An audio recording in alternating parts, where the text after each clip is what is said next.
نحمده ونصلي على رسوله الكريم اما بعد فاعوذ بالله من الشيطان الرجيم بسم الله الرحمن الرحيم رب اشرح لي صدري ويسر لي امري واحلل عقدة من لساني يفقهوا قولي۔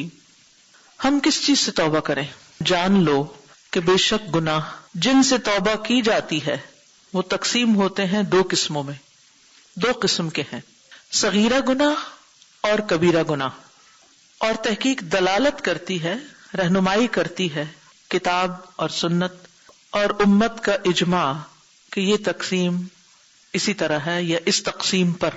اللہ تعالیٰ کا فرمان ہے ان تجتنبوا، اگر تم اجتناب کرو گے، بچو گے، کبائرہ بڑے بڑے گناہوں سے، ما تنہون عنہ جن سے تم روکے جاتے ہو، یعنی کبیرہ گناہوں سے تم بچو گے، نکفر عنکم سیئاتکم تو ہم تم سے تمہاری چھوٹی برائیاں یا صغیرہ گناہ معاف کر دیں گے، ہم تم سے ان کو دور کر دیں گے۔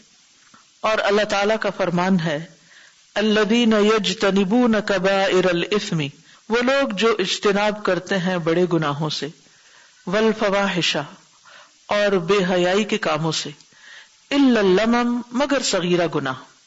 اور لمم کبائر کے علاوہ جو گناہ ہوتے ہیں ان کو کہا جاتا ہے، یعنی چھوٹے چھوٹے گناہ۔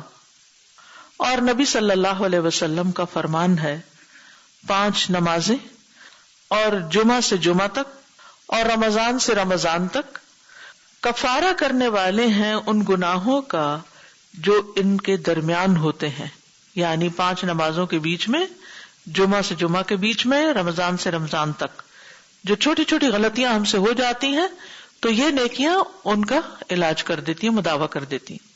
کب؟ جب کبیرہ گناہوں سے بچا جائے۔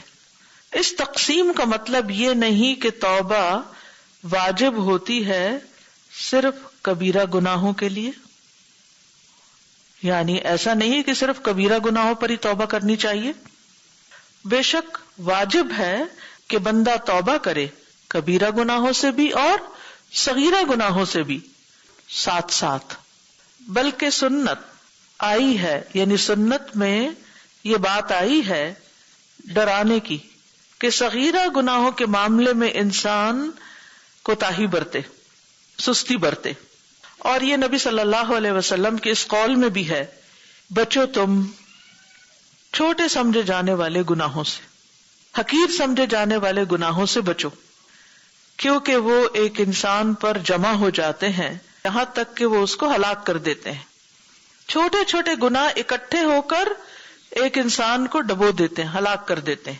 اس شخص کی طرح بیابان میں تھا، جنگل میں تھا، صحرا میں تھا، تو لوگوں کے کھانا پکانے کا وقت آ گیا، تو ایک شخص گیا اور لکڑی لے کر آیا، اور دوسرا شخص بھی گیا اور لکڑی لے آیا، یعنی لوگ اکٹھے تھے، کھانا پکانے کا وقت آ گیا، کوئی پراپر ارینجمنٹ نہیں تھی، تو اب کیا ہوا؟ مختلف لوگ دور دراز گئے لکڑی ڈھونڈنے، کوئی ایک لکڑی لایا، کوئی دوسری لایا، کوئی تیسری، اور چھوٹا چھوٹا ایندھن اکٹھا کرتے کرتے ڈھیر لگ گیا، یہاں تک کہ انہوں نے ایک ڈھیر لگا دیا، تو انہوں نے آگ بھڑکائی اور انہوں نے پکا لیا جو کچھ بھی اس میں ڈالا، جو اس میں آگ میں رکھا وہ سب پک گیا، سارا کھانا تیار ہو گیا۔ لیکن اتنے سارے لوگوں کا ڈھیر کھانا وہ کیسے پک گیا؟ چھوٹے چھوٹے تنکے اور چھوٹی چھوٹی لکڑیاں جمع کر کے ہر ایک کی چھوٹی چھوٹی کوشش مل کے ایک بہت بڑی کوشش بن گئی۔ اور یہ صرف گناہوں کے معاملے میں نہیں بلکہ ہر معاملے میں ہوتا ہے کہ کسی بھی بڑے کام کے پیچھے بہت سارے لوگوں کی چھوٹی چھوٹی چھوٹی چھوٹی کوششیں شامل ہوتی ہیں۔ ہماری زندگی میں بھی چھوٹی چھوٹی نیکیاں، چھوٹے چھوٹے گناہ ہوتے ہیں۔